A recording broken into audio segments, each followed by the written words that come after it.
Hello dear students, welcome back to my channel physics SPC. Electrostatics का एक question.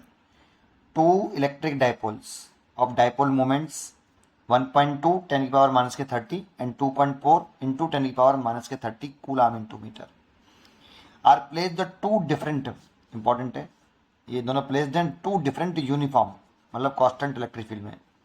अब strength रखिए 5 into 10 power 4 newton पर coulomb and 15 into 10 power 4 newton पर coulomb respectively.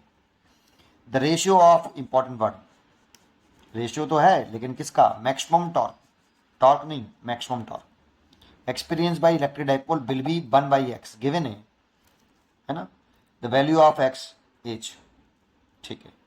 तो देखो यहाँ दो डाइपोल हैं, दोनों को डिफरेंट इलेक्ट्रिक फील्ड में रखा गया है, उनका मैक्सिमम टॉर्क का रेशियो दे रखा है 1/x और x की वैल्यू पूछा है। तो सबसे पहले हमें पता होना चाहिए कि टॉर्क किस कंडीशन में मैक्सिमम होता है। डाइपोल पर लगने वाला टॉर्क, मैक्सिमम टॉर्क की बात कर रहा है, किस कंडीशन में टॉर्क मैक्सिमम होता है। तो देखो एक पहले यहाँ पे फॉर्मूला कौन सा यूज कर रहे हैं वो लिख लेते हैं। एक यूनिफॉर्म इलेक्ट्रिक फील्ड बना लो, ये कांस्टेंट इलेक्ट्रिक फील्ड है। यूनिफॉर्म मतलब कांस्टेंट इलेक्ट्रिक फील्ड, ठीक है। इसमें एक इलेक्ट्रिक डाइपोल रखो, ये माइनस के क्यू, ये प्लस के क्यू, और डाइपोल मोमेंट की डायरेक्शन होती है negative charge to positive charge P, और ये इलेक्ट्रिक फील्ड की डायरेक्शन है। पी और ई के बीच में थीटा एंगल है, theta angle between P and E है। तो इसमें जो टॉर्क लगता है, इसका मैग्नीट्यूड जो होता है टॉर्क का, वो पी ई साइन थीटा होता है, ठीक है। लेकिन हमसे टॉर्क का रेशियो नहीं पूछा, मैक्सिमम टॉर्क। तो देखो torque is directly proportional to sine theta.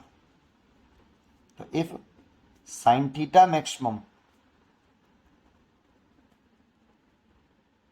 Then torque maximum,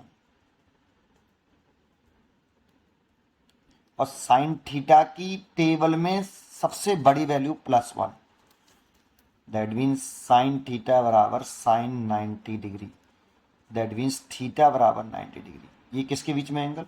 P vector perpendicular to E vector, P और ई के बिटवीन एंगल। तो अगर पी और ई परपेंडिकुलर होंगे तब टॉर्क मैक्सिमम होगा। और कितना होगा मैक्सिमम टॉर्क? अगर मैक्सिमम टॉर्क निकालना है तो ये जब पी और ई परपेंडिकुलर है तब टॉर्क मैक्सिमम है। तो मैक्सिमम टॉर्क तब होता है जब थीटा 90 डिग्री हो। तो मैक्सिमम टॉर्क की वैल्यू होती है हमारी पी इंटू ई। ये पहले हमें इतना पता होना चाहिए। This is a formula used, ठीक है। अब क्वेश्चन की सिचुएशन देख ले।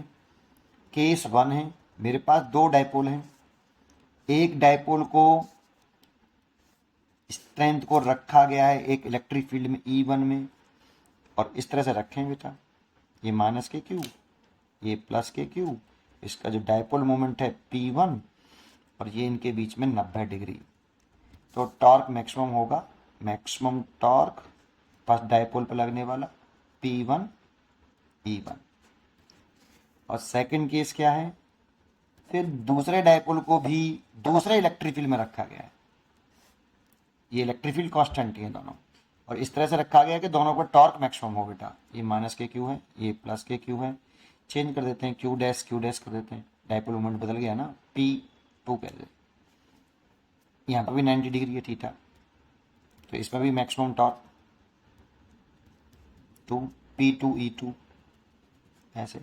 और क्वेश्चन में ये गिवन है, ये गिवन है कि पहले डाइपोल का मैक्सिमम टॉर्क और दूसरे डाइपोल का जो मैक्सिमम टॉर्क है ये 1/x है। ये क्वेश्चन में गिवन है। और यहाँ पे हम ऐसे भी कर सकते हैं, मैक्सिमम टॉर्क की इसकी वैल्यू कितनी निकाली मैंने? P1E1, और इसकी वैल्यू P2E2।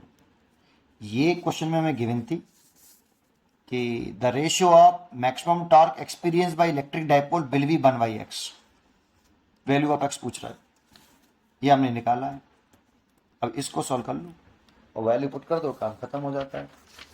तो 1/x इक्वल टू P1 की वैल्यू देखिए आप, P1 की वैल्यू डाइपोल मोमेंट रखा है, ये रहा फर्स्ट डाइपोल मोमेंट 1.2 10 की पावर माइनस के 30, और P2 की वैल्यू देखिए ये रही 2.4 इंटू 10 की पावर माइनस के 30 इंटू ये P1 P2 की वैल्यू पुट कर दी, E1 E2 की वैल्यू पुट कर ले ऊपर नीचे।